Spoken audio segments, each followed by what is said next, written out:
Welcome. എൻ്റെ പുതിയൊരു വീഡിയോയിലേക്ക് എല്ലാവരും സ്വാഗതം ചെയ്യുന്നു. ഇന്ന് നമ്മൾ പെർസ്പെക്റ്റീവ് പ്രൊജക്ഷനില് പുതിയൊരു പ്രോബ്ലം വർക്ക്ഔട്ട് ചെയ്യണം. ലാസ്റ്റ് 2 വീഡിയോസ് പെർസ്പെക്റ്റീവ് പ്രൊജക്ഷന്റെ നമ്മൾ അപ്ലോഡ് ചെയ്തിരുന്നു. ഒന്ന് എന്താണ് പെർസ്പെക്റ്റീവ് പ്രൊജക്ഷൻ എന്നുള്ളതും, രണ്ടാമത് എങ്ങനെയാണ് ഒരു പ്രോബ്ലം ചെയ്യേണ്ടത് എന്നുള്ളതും. അത് കുറച്ച് സിമ്പിൾ പ്രോബ്ലം ആണ് ചെയ്തിരുന്നത്. ഇപ്പോഴും അതേ സെയിം അതിൽ തന്നെ കുറച്ചുകൂടെ നിങ്ങൾക്ക് മനസ്സിലാക്കാൻ പറ്റിയ രീതിയിൽ അതിന്റെ വാല്യൂസിന് ചെറിയ മാറ്റങ്ങൾ വരുത്തിക്കൊണ്ടാണ് ഞാൻ ഒരു പ്രോബ്ലം ഇട്ടിരിക്കുന്നത്. ഇപ്പോൾ പെർസ്പെക്റ്റീവ് പ്രൊജക്ഷൻ എന്താണെന്ന് നിങ്ങൾക്ക് മനസ്സിലായിട്ടുണ്ടാവും. അതായത് ഞാൻ 2 മിനിറ്റ് കൊണ്ട് ഒരു ക്ലിക്ക് എക്സ്പ്ലെയിൻ ചെയ്യാം. ഓർത്തോഗ്രാഫിക് പ്രൊജക്ഷൻ ആണെന്നുണ്ടെങ്കിൽ നമുക്കൊരു ഒബ്ജക്റ്റിനെ ഡിഫൈൻ ചെയ്യാനായിട്ട് റെക്ടാംഗുലർ പ്രിസം ആണ് എന്നുണ്ടെങ്കിൽ, ഇപ്പൊ സപ്പോസ് ഈ ഒരു റെക്ടാംഗുലർ പ്രിസം ആണ് ഓർത്തോഗ്രാഫിക് പ്രൊജക്ഷനിൽ വരണമെന്നുണ്ടെങ്കിൽ എങ്ങനെയാണ് നമ്മൾ ചെയ്തിരുന്നത്? അതിന്റെ ഫ്രണ്ട് വ്യൂ എക്സ് വൈലിന്റെ മുകളിൽ വരക്കും, അതിന്റെ ടോപ്പ് വ്യൂ വരും. ഈ ഫ്രണ്ട് വ്യൂ ഈ ടോപ്പ് വ്യൂ വെച്ചിട്ടായിരുന്നു ഒരു ഒബ്ജക്റ്റിനെ നമ്മൾ ഡിഫൈൻ ചെയ്തിരുന്നത്. ഓക്കെ, ഐസോമെട്രിക് പ്രൊജക്ഷനിലേക്ക് വന്നു കഴിഞ്ഞപ്പോഴത്തേക്ക് എങ്ങനെ വന്നു? ഈ ഒബ്ജക്റ്റ് സോളിഡ് ഡയഗണലിന് പെർപെൻഡിക്കുലർ നമ്മൾ നോക്കുവാണെന്ന് പറഞ്ഞുകൊണ്ട്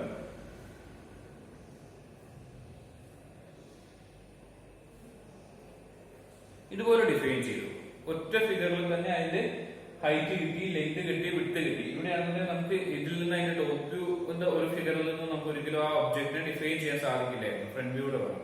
ഓക്കെ, അപ്പോ ഇത് ഐസോമെട്രിക് വ്യൂ ആണെന്നുണ്ടെങ്കിൽ ഇത് ഓർത്തോഗ്രാഫിക് പ്രൊജക്ഷൻ. അത് പിന്നെ ഐസോമെട്രിക് പ്രൊജക്ഷൻ വന്നു കഴിഞ്ഞപ്പോൾ എന്തായിരുന്നു ഡിഫറൻസ് വന്നത്? ഈ ഒബ്ജക്റ്റിന്റെ നമുക്ക് സോളിഡ് ഡയഗണലിൽ നിന്ന് പെർപെൻഡിക്കുലർ നോക്കുമ്പോൾ ഇതിന്റെ ലെങ്ത്തുകൾ റെഡ്യൂസ് ചെയ്യുന്നുണ്ട്. നമുക്ക് വ്യൂ ചെയ്യുമ്പോഴത്തേക്ക് നമുക്ക് പാരലായിട്ട് നിൽക്കുന്ന അല്ലെങ്കിൽ പ്ലെയിന് പാരലായിട്ട് നിൽക്കുന്ന ഒരു ഒബ്ജക്റ്റിനെ അതിന്റെ ട്രൂ ലെങ്ത് കിട്ടുള്ളൂ. ഓക്കെ, ഇപ്പൊ ഫോർ എക്സാമ്പിൾ ഇവിടെ ഇതിന് ട്രൂ ലെങ്ത് കിട്ടിയതിന്റെ കാര്യം ഇതിവിടെ പാരലായതുകൊണ്ടാണ്. അതേസമയം ഇതിങ്ങനെ ചരിഞ്ഞായിരുന്നു ഇരുന്നെന്നുണ്ടെങ്കിൽ ഇതിന്റെ ട്രൂ ലെങ്ത് കൂടെ നഷ്ടപ്പെടും. അപ്പൊ ഐസോമെട്രിക് എടുക്കുമ്പോഴത്തേക്ക് നമ്മൾ വ്യൂ ചെയ്യുന്ന ആംഗിളുമായിട്ട് അല്ലെങ്കിൽ നമ്മൾ വ്യൂ ചെയ്യുന്ന ആംഗിളുമായിട്ട് നോക്കുമ്പോൾ ഇതെല്ലാം ഇൻക്ലൈൻഡ് ആണ്. സോളിഡ് ഡയഗണലിന് പെർപെൻഡിക്കുലർ ആയിട്ട് നോക്കുമ്പോൾ ഈ ലൈനുകളെല്ലാം നമ്മൾ വ്യൂ ചെയ്യുന്നതിന് ഇൻക്ലൈൻഡ് ആയതുകൊണ്ട് തന്നെ ഇതിന്റെ എല്ലാത്തിന്റെയും ലെങ്ത് റെഡ്യൂസ് ചെയ്യുന്നു എന്ന് നമുക്കറിയാം. So in isometric view we are not considering the length that is reduced during the projection, but in isometric projection we consider the length which is reduced. Okay, that reduced length is 0.82% or 82% of the total length is to be drawn in isometric projection. അപ്പോൾ projection വരുമ്പോഴത്തേക്ക് എന്താ സംഭവിച്ചത്? ഈ ഒബ്ജക്റ്റിന്റെ തന്നെ കുറച്ചുകൂടി ചെറിയൊരു image നമ്മൾ വരക്കാനായിട്ട് തുടങ്ങി. അതായത് അതിന്റെ 72%. ഓക്കെ, അപ്പൊ എല്ലാം ഞാൻ ഒറ്റ ഇതിൽ പറയുവാണ്. ഇത് ഓർത്തോഗ്രാഫിക് നമ്മൾ സെക്കൻഡ് വീഡിയോയിൽ പഠിച്ചു. Isometric view, isometric projection. ഇനി എന്താണ് ലാസ്റ്റ് വരുന്നത്? ഇപ്പൊ നമ്മൾ പഠിക്കാൻ പോകുന്നത് പെർസ്പെക്റ്റീവ് പ്രൊജക്ഷൻ. ഇപ്പോ ഞാൻ പറഞ്ഞ കേസിൽ നമ്മൾ വ്യൂ ചെയ്യുമ്പോൾ ഈ ലെങ്തുകളെല്ലാം റെഡ്യൂസ് ചെയ്യുന്നുണ്ട്. ആ റെഡ്യൂസ് ചെയ്ത ലെങ്ത് കൺസിഡർ ചെയ്തുകൊണ്ട് വരക്കുന്നതിന് ഐസോമെട്രിക് പ്രൊജക്ഷൻ എന്ന് പറഞ്ഞു. പക്ഷെ നിങ്ങൾ ഒന്നുകൂടെ ഡീപ്പായിട്ട് ആലോചിച്ചാൽ നിങ്ങൾക്ക് മനസ്സിലാവും ഈ ലെങ്തുകൾ റെഡ്യൂസ് ചെയ്യുന്നുണ്ട് എങ്കിൽ, ബട്ട് ഇവിടെ ഈ ലെങ്ത് റെഡ്യൂസ് ചെയ്യുന്നത് പോലെ അല്ല നമ്മൾ വ്യൂ ചെയ്യുമ്പോൾ ഈ ബാക്കിലെ ലെങ്ത് റെഡ്യൂസ് ചെയ്യുന്നത്, അല്ലെ? അഥവാ നിങ്ങൾക്കിപ്പോ ഇങ്ങനെയാണ് ഒബ്ജക്റ്റ് ഇരിക്കുന്നത് എന്നുണ്ടെങ്കിൽ, ഇപ്പൊ സപ്പോസ് ഈ ഒബ്ജക്റ്റ് ഇങ്ങനെ ഇരിക്കുകയും നിങ്ങളിപ്പോ നോക്കുന്നത് ആംഗിൾ ഇവിടെ നിന്നോ അല്ലെങ്കിൽ ഫ്രണ്ടിൽ നിന്നോ ഏതെങ്കിലും ഒരു സ്റ്റേഷൻ പോയിന്റ് എന്നാണ് നോക്കുന്ന ആംഗിൾ അല്ലെ ആ പോയിന്റിന് പറയുന്നത്. സ്റ്റേഷൻ പോയിന്റ് മാറുന്നതിനനുസരിച്ച് നിങ്ങൾക്ക് കാണുന്ന ലെങ്തുകൾക്ക് വ്യത്യാസം വരും. ഫോർ എക്സാമ്പിൾ ഞാനിപ്പോ നേരെ മുകളിൽ നിന്ന് ഇവിടെ നിന്നാണ് നോക്കുന്നതെന്നുണ്ടെങ്കിൽ എനിക്ക് ഇതിനായിരിക്കും മാക്സിമം ലെങ്ത്. ഏറ്റവും ലെങ്ത് കുറഞ്ഞ ഓപ്പോസിറ്റ് ആയിരിക്കുന്നതായിരിക്കും. ഇവിടുന്ന് നോക്കുവാണെന്നുണ്ടെങ്കിൽ എനിക്ക് ഏറ്റവും ലെങ്ത് കൂടിയ ഒരു ലെങ്ത് ആയിട്ട് തോന്നുന്നത്, ഹൈറ്റ് ആയിട്ട് തോന്നുന്നത് ഈ ഇതിനായിരിക്കും. പക്ഷെ ഇതിനെല്ലാം ലെങ്ത് റെഡ്യൂസ് ചെയ്യുന്നത് പോലെ തോന്നും ഇവിടെ നോക്കുമ്പോൾ. ഓക്കെ, അപ്പൊ ദാറ്റ് മീൻസ് ഒരു ഒബ്ജക്റ്റ് വരക്കുമ്പോൾ നമ്മൾ ആ ഒബ്ജക്റ്റിന്റെ ലെങ്തുകൾ റെഡ്യൂസ് ചെയ്യുന്നത് വളരെ കൃത്യമായിട്ട് മനസ്സിലാക്കിക്കൊണ്ട് എല്ലാം കൺസിഡർ ചെയ്തുകൊണ്ട് വരക്കുന്നതിനാണ് പെർസ്പെക്റ്റീവ് പ്രൊജക്ഷൻ എന്ന് വിളിക്കുന്നത്. അതുകൊണ്ട് തന്നെ പെർസ്പെക്റ്റീവ് പ്രൊജക്ഷനെ അല്ലെങ്കിൽ പെർസ്പെക്റ്റീവ് പ്രൊജക്ഷൻ വരക്കുന്നതിന് റിയലിസ്റ്റിക് ഇമേജസ് എന്ന് വിളിക്കാറുണ്ട്. നമ്മൾ റിയൽ ആയിട്ട് എങ്ങനെ ഒരു ഒബ്ജക്റ്റിനെ കാണുന്നു അത് അതുപോലെ തന്നെ വരക്കും. ഞാൻ ലാസ്റ്റ് ക്ലാസ്സിൽ ഞാൻ ഒരു എക്സാമ്പിൾ പറഞ്ഞത് ഇങ്ങനെയായിരുന്നു. ഒരു ട്രെയിനിന്റെ കേസ് വരക്കുവാണെന്നുണ്ടെങ്കിൽ, അല്ലെങ്കിൽ ഒരു ബസ്, സപ്പോസ് ഒരു ബസ് നമ്മൾ വരക്കുവാണെന്നുണ്ടെങ്കിൽ, ഒരു ട്രെയിൻ വരക്കുവാണെന്നുണ്ടെങ്കിൽ ഫ്രണ്ട് അതിന്റെ മാക്സിമം ലെങ്ത് നന്നായിട്ടൊക്കെ വരച്ചു. ഓക്കെ, അതിന്റെ ബാക്കിലേക്ക് പോകുന്തോറും നമുക്ക് എങ്ങനെയായിരിക്കും ട്രെയിനിന്റെ ലെങ്ത് റെഡ്യൂസ് ചെയ്തായിരിക്കും പോകുന്നത്. ഓക്കെ,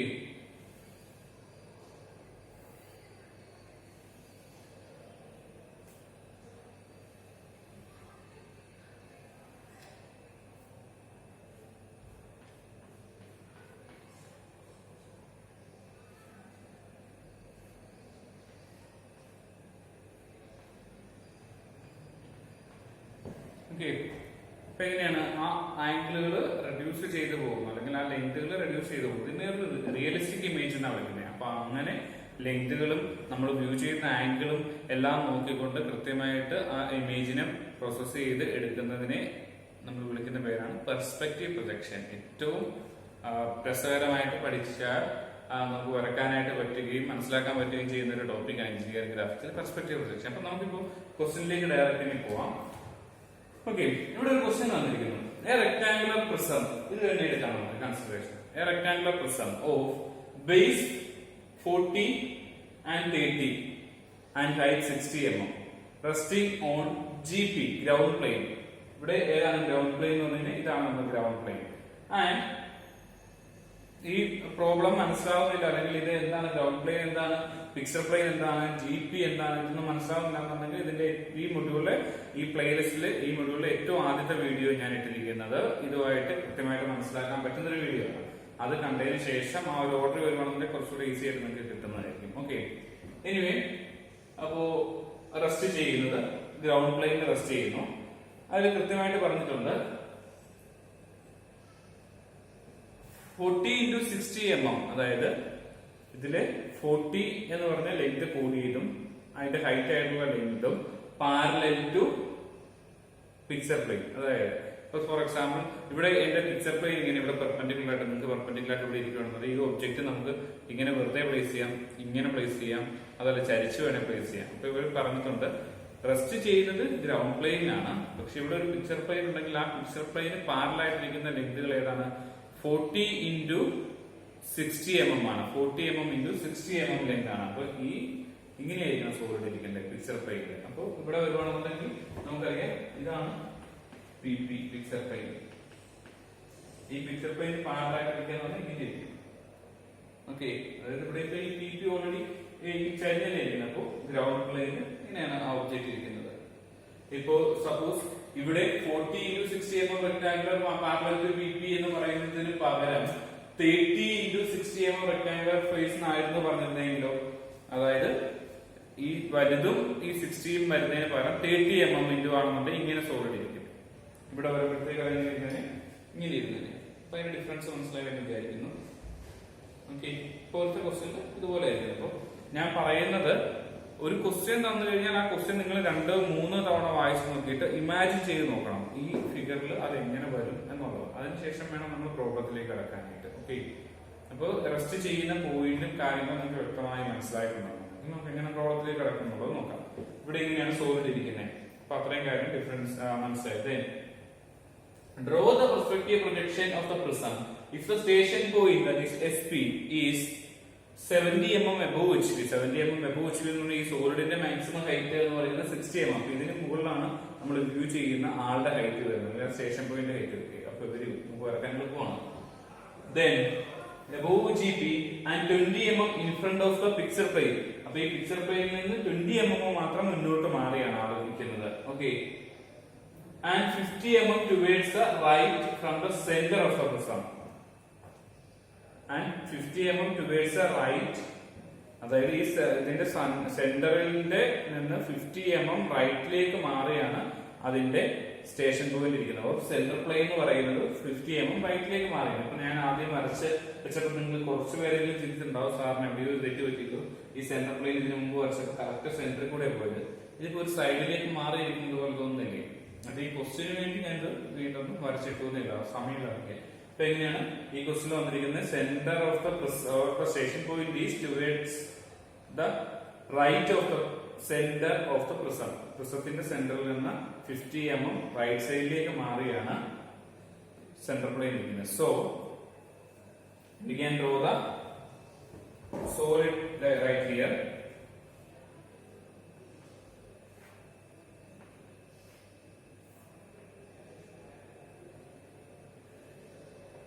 ഇങ്ങനെയാണ് ഇവിടെ സോൾവ് ഇരിക്കുന്നതെന്നുണ്ടെങ്കിൽ റൈറ്റ് സൈഡിലേക്ക് മാറി സ്റ്റേഷൻ പോയിന്റ് ഇവിടെ ഉണ്ടാവും. സ്റ്റേഷൻ പോയിന്റ് ഹൈറ്റ് എന്ന് പറഞ്ഞു കഴിഞ്ഞാൽ 70 mm ആണ്.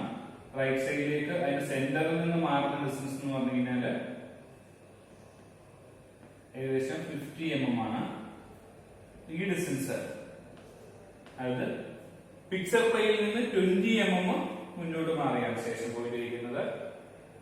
ഓക്കെ, ഓക്കെ, ഈ 3 കാര്യങ്ങളാണ് സ്റ്റേഷൻ പോയിന്റിനെ പറ്റി പറയുന്നത്. അപ്പൊ ഡിസ്റ്റൻസും കാര്യങ്ങളെല്ലാം ഇവിടെ തന്നിട്ടുണ്ട്. അപ്പൊ നമുക്ക് ഈ പ്രോബ്ലത്തിലേക്ക് കിടക്കാം. ഓക്കെ,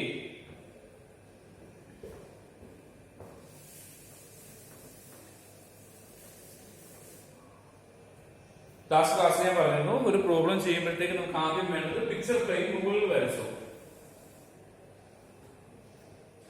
പിക്ചർ പ്ലെയിൻ മുകളിൽ വരച്ചു, താഴെ ഗ്രൗണ്ട് പ്ലെയിൻ വരച്ചു. നമ്മുടെ ബുക്കിന്റെ ഏറ്റവും മാക്സിമം സ്പേസ് യൂസ് ചെയ്തുകൊണ്ട് വേണം ഇത് വരയ്ക്കാനായിട്ട്. ഓക്കെ, ദെൻ അതിനുശേഷം നമുക്ക് ഇനി എന്താ ചെയ്യേണ്ടത്?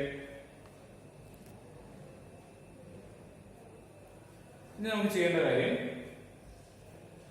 ഈ സോളിഡിന്റെ അല്ലെങ്കിൽ ഒബ്ജക്റ്റിന്റെ ടോപ്പ് വ്യൂല് എന്താണ് കാണുന്നത് എന്നുള്ളത് നമ്മൾ ഇവിടെ വരണം. പിക്ചർ പ്ലെയിനിൽ വരയ്ക്കുന്നത് PP. ഓക്കെ, ഗ്രൗണ്ട് പ്ലെയിനിൽ വരയ്ക്കുന്നത് നമ്മൾ ആ ഒബ്ജക്റ്റിന്റെ ഫ്രണ്ട് വ്യൂ എന്ത് കാണുന്നു. ഈ ഒബ്ജക്റ്റിന്റെ ഫ്രണ്ട് വ്യൂ എന്ന് പറഞ്ഞാൽ ഇവിടെ നിന്ന് നോക്കുന്നതായിരിക്കണം ഫ്രണ്ട് വ്യൂ. കൺഫ്യൂഷൻ വരരുത്. ഇതിന്റെ നേരെ മുകളിൽ താഴത്തേക്ക് നോക്കുമ്പോൾ കാണുന്നതാണ് ടോപ്പ് വ്യൂ. ആ ടോപ്പ് വ്യൂ നമ്മൾ വരയ്ക്കുന്നത് പക്ഷെ ഇവിടെ മുകളിലായിരിക്കും. പെർസ്പെക്റ്റീവ് പ്രൊജക്ഷനിൽ ടോപ്പ് വ്യൂ വരയ്ക്കുന്നത് മുകളിലായിരിക്കും. അതെപ്പോഴും മനസ്സിലുണ്ടായിരിക്കും. ഇതിന്റെ മുകളിൽ PP-യുടെ മുകളിൽ നിന്ന് നമുക്ക് നോക്കിയാൽ എന്തായിരിക്കും കാണാൻ പറ്റുന്നത്?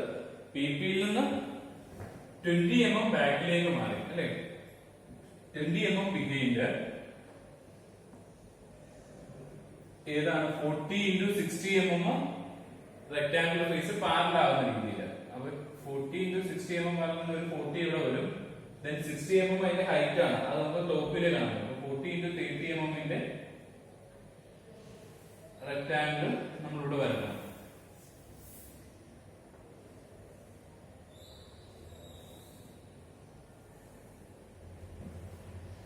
ക്ലിയർ? ഇവിടെ 20 mm ഡിസ്റ്റൻസ് മാറ്റിയിട്ടാണ് ഇത് വരക്കേണ്ടത്. Okay, clear? ദെൻ ഇനി നമുക്ക് ചെയ്യാനുള്ളത് ഇതിന്റെ ടോപ്പ് വ്യൂയിലേക്ക് ഫ്രണ്ട് വ്യൂയിലേക്ക് നമ്മുടെ ലൈൻസ് പെർപെൻഡിക്കുലർ ആയിട്ട് പ്രൊജക്ട് ചെയ്യുക. ഇതെല്ലാം ടി ലൈൻസ് ആയിരിക്കണം വരക്കേണ്ടത്. ദെൻ ഇവിടെ നമുക്ക് എന്ത് ചെയ്യും?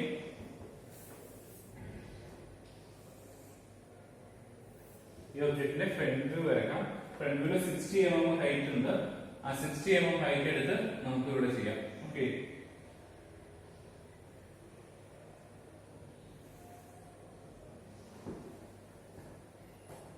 സോളിഡിന്റെ ഫ്രണ്ട് വ്യൂ ടോപ്പ് വ്യൂമായി നമുക്ക് അനോട്ടേഷൻ കൊടുക്കാം. ഇതിന്റെ ബേസ് കോർഡിനേഷൻ ഞാൻ ഇവിടുന്ന് ABCD കൊടുത്തു. Top coordinates 1 2 3 and 4. A' താഴെ വരും, B' C' in bracket and D' in bracket. കാരണം ഇവിടെ ഫ്രണ്ട് വ്യൂ നമുക്ക് A B മാത്രമേ കാണാൻ പറ്റുള്ളൂ. C D in bracket ആയിരിക്കും. ഇവിടെ 1' 2' 3' in bracket and 4' in bracket. Okay, ഇനി ചെയ്യാനുള്ളത് എന്താണ്? സോളിഡിന്റെ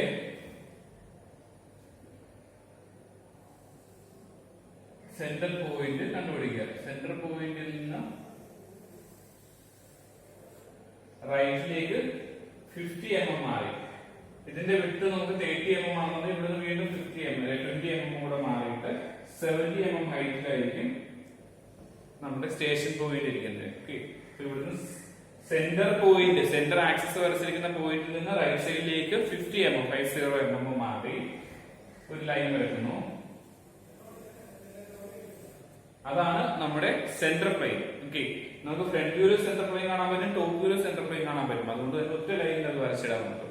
ആ സെന്റർ പ്ലെയിനില് ടോപ്പ് വ്യൂല് കാണുമ്പോഴത്തേക്ക് എത്ര mm ഇൻഫ്രണ്ട് ആണ് എന്നുള്ളതാണ് നമ്മൾ കാണുന്നത്. അപ്പൊ ഇവിടുന്ന് 20 mm ഇൻഫ്രണ്ട് വരെ നമുക്ക് എന്ത് വരയ്ക്കാം? SP വരക്കാം. ഇവിടുന്ന് ഹൈറ്റ് 70 mm മുകളിലേക്ക് മാറി SP' വരക്കാം.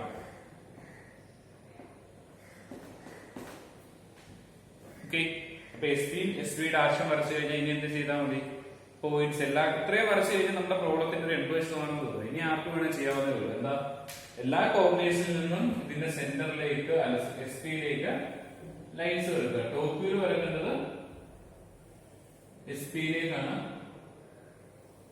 ഫ്രണ്ട് വ്യൂ വരേണ്ടത് SP'-ലേക്കാണ്. ക്ലിയർ അല്ലേ?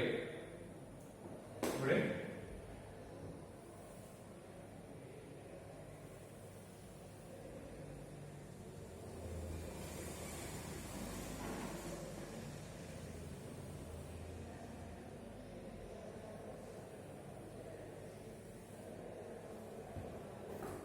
എല്ലാ കോർഡിനേറ്റ്സും അതിന്റെ എസ് പിയിലേക്ക് എസ് പി ഡാഷിലേക്ക് മറച്ച് ചെയ്യണം. ഇനി നെക്സ്റ്റ് ചെയ്യുന്നത് ടോപ്പ് വ്യൂവില് പിക്ചർ പ്ലെയിനിൽ ടച്ച് ചെയ്ത പോയിന്റ്സ് ഉണ്ട്. എല്ലാ കോർഡിനേറ്റ്സിൽ നിന്നും പിക്ചർ പ്ലെയിനിൽ ടച്ച് ചെയ്ത പോയിന്റ്സ്. ഞാൻ ജസ്റ്റ് ഇവിടെ ഒരു നൊട്ടേഷൻ കൊടുക്കുവാണ്. ഇത് A,1 ആണ്.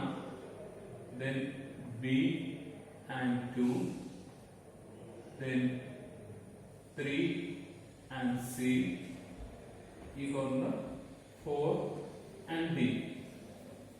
അപ്പൊ എല്ലാത്തിനും ആ പോയിന്റ്സ് കൊടുത്തു. നിങ്ങൾക്ക് കാണാൻ പറ്റുന്നു എന്ന് തോന്നുന്നു. ഇനി നമുക്ക് ചെയ്യാനുള്ളത് ആ പോയിന്റ്സ് നേരെ ടോപ്പ് വ്യൂയിലേക്ക് പ്രൊജക്ട് ചെയ്യുക. സോറി, ഫ്രണ്ട് വ്യൂയിലേക്ക് പ്രൊജക്ട് ചെയ്യുക. നേരെ താഴത്തേക്ക് വെക്കുക. ഇത് ആക്ച്വലി B യും 2 യും ഇന്റർസെക്ട് ചെയ്തതാണ്. ഇവിടുത്തെ B വരുമ്പോഴത്തേക്ക് ഇവിടെ ക്യാപിറ്റൽ ലെറ്റർ B എന്ന് കൊടുക്കുക. ഡൗട്ട് ഇല്ലല്ലോ? ഇനി അടുത്ത പോയിന്റ് പിക്ചർ പ്ലെയിനിൽ ടച്ച് ചെയ്യുന്നത് C യും 3 യും ആണ്. C യും 3 യും നേരെ വെർട്ടിക്കലായിട്ട് താഴത്തേക്ക് കൊണ്ടുപോകുന്നു. ടോപ്പ് ഫ്രണ്ട് വ്യൂയിലെ C യിൽ നിന്ന് പോയ പോയിന്റ് ഏതാണെന്ന് നോക്കുന്നു. ഇതാണ്. ഇവിടെ ക്യാപിറ്റൽ ലെറ്റർ C കൊടുക്കുന്നു. 3 യിൽ നിന്ന് പോയ പോയിന്റ് ഇന്റർസെക്ട് ചെയ്യുമ്പോൾ 3 കൊടുക്കുന്നു. ഇവിടെയാണ് 2 വരുന്നത്. Then ശ്രദ്ധിച്ചോളൂ, 1 ഉം A യും പ്രൊജക്ട് ചെയ്ത് കഴിഞ്ഞാൽ അതുപോലെ തന്നെ പ്രത്യേക താഴത്തേക്ക് കൊണ്ടുവരുന്നു. A ഇന്റർസെക്ട് ചെയ്ത പോയിന്റ് ക്യാപിറ്റൽ ലെറ്റർ A. അത് A യിൽ നിന്ന് A ഡാഷിൽ നിന്ന് എസ് ബി ഡാഷിലേക്ക് പോകുന്ന ലൈനെ ഇവിടുത്തെ പിക്ചർ പ്ലെയിനിൽ ടച്ച് ചെയ്ത A യിൽ നിന്നുള്ള ലൈൻ വെർട്ടിക്കലായിട്ട് വരുമ്പോൾ അത് ഇന്റർസെക്ട് ചെയ്യും. അതാണ് ക്യാപിറ്റൽ ലെറ്റർ A. Then അതേ ലൈനിൽ തന്നെയാണ് 1 കാണുന്നത്. അപ്പൊ ഇവിടുന്ന് 1 ഡാഷിൽ നിന്ന് പിക്ചർ എസ് പി ഡാഷിലേക്ക് പോകുന്ന ആ ലൈനിൽ ഇന്റർസെക്ട് ചെയ്യുമ്പോൾ നമുക്ക് എന്ത് കിട്ടൂടെ? 1 കിട്ടും. കാണാൻ സാധിക്കുന്നില്ലേ പോയിന്റ്സ് എല്ലാം? ഇനി ചെയ്യാനുള്ളത്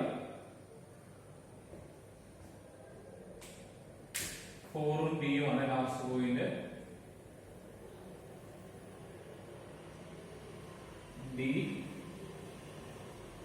and 4. ഓക്കെ, ഇനി നമുക്കത് വരച്ച് നോക്കാം. ഞാൻ റെഡിങ് കൊണ്ട് വരക്കുവാണ്. നമുക്ക് ഇവിടെ മുകളിൽ നിന്ന് ഇവിടെ നോക്കുമ്പോൾ നമുക്ക് 1 2 3 4 അതിന്റെ ടോപ്പ് പീസ് ഫുള്ള് വിസിബിൾ ആയിരിക്കും. കാരണം ഒബ്ജക്റ്റിന്റെ ഹൈറ്റിലും കൂടുതലുണ്ട് സ്റ്റേഷൻ പോയിന്റിന്റെ ഹൈറ്റ്. നമുക്കത് 1 2 3 4 തിക്കാക്കി വരക്കാമെങ്കിൽ ഇപ്പോൾ ഒരിക്കൽ കൂടെ ശ്രദ്ധിച്ചു വേണം വരക്കാനായിട്ട്. 2 ഇവിടെയാണ് കിട്ടിയിരിക്കുന്നത്. ആക്ച്വൽ 1 കിട്ടിയിരിക്കുന്നത് എവിടെയാണ് നോക്കുക? ഇത് 1 to 2, 2 to 3, 3 to 4, 4 to 1. Okay, then 4 to D boundary line ആണ്. D to A boundary ആണ്. A to B boundary ആണ്. B to 2 boundary ആണ്. ബൗണ്ടറി ലൈൻസ് എല്ലാം തിക്കാക്കുക. Then ഇത് ചെയ്യാനുള്ളത് 1 to A ഒരു തിക്ക് ലൈൻ എടുക്കും. നമുക്കറിയാം B to C ഡോട്ടഡ് ആണ്. അത് ബാക്ക് സൈഡിലാണ്. നമുക്ക് വ്യൂ ചെയ്യുന്നതിന്റെ ഓപ്പോസിറ്റ് ആയിട്ടുള്ള കോർണറാണ് C. അതുകൊണ്ട് തന്നെ C കാണാൻ പറ്റില്ല. സിയിലേക്കുള്ള 2 ലൈൻസും കാണാൻ പറ്റില്ല. ഇനി അത് കാണാൻ പറ്റും എന്നൊരു പറ്റുന്നില്ല. എങ്ങനെയാണ് നമുക്ക് അങ്ങനെ കൺഫ്യൂഷൻ എന്ത് ചെയ്തത്? സോളിഡ്സിൽ യൂസ് ചെയ്ത സെയിം പ്രൊസീജിയർ യൂസ് ചെയ്താൽ all boundary lines are thick lines and 2 thick lines never intersect each other. ഒരു 2 തിക്ക് ലൈൻസ് എങ്ങും ഇന്റർസെക്ട് ചെയ്യില്ല. അപ്പൊ നമ്മൾ സിയിലേക്കുള്ള 3 to C എന്ന് പറഞ്ഞ ലൈൻ തിക്കാക്കി വരക്കാൻ ശ്രമിച്ചാൽ എന്ത് ചെയ്യും? അത് ഇവിടെ വന്ന് 2 to 1 ഇന്റർസെക്ട് ചെയ്യും. അപ്പൊ നമുക്ക് മനസ്സിലാവണം അതിൽ ഏത് പറഞ്ഞാൽ ഡോട്ടഡ് ആണ്. നമുക്കറിയാം മുകളിലത്തെ എല്ലാ എഡ്ജുകളും വിസിബിൾ ആണെന്നുണ്ടെങ്കിൽ പിന്നെ അതിന്റെ ബാക്കിലുള്ള അതായിരിക്കും ഡോട്ടഡ് ആവേണ്ടത്. Okay, that means 2 thick lines ഏതെങ്കിലും ഒരു പോയിന്റിൽ വെച്ചിട്ട് ഒരു കോർണർ അല്ലാത്ത എടുത്ത് വെച്ച് ഇന്റർസെക്ട് ചെയ്യുകയാണെന്നുണ്ടെങ്കിൽ നിങ്ങൾക്ക് മനസ്സിലായിരിക്കും ഈ 2 തിക്ക് ലൈൻ ഏതെങ്കിലും ഒരെണ്ണം ഡോട്ടഡ് ആവണം. ഓക്കെ, അതേ പ്രൊസീജിയർ തന്നെ നമുക്ക് എവിടെയുണ്ട്? സോളിഡ്സിലുണ്ട്. അപ്പൊ നമ്മുടെ റോള് കംപ്ലീറ്റ് ആയി. നമുക്ക് ഇതൊന്നുകൂടെ ഞാൻ വൃത്തിയായിട്ട് കാണിച്ചു തരാം നമുക്ക് കാണാനായിട്ട്.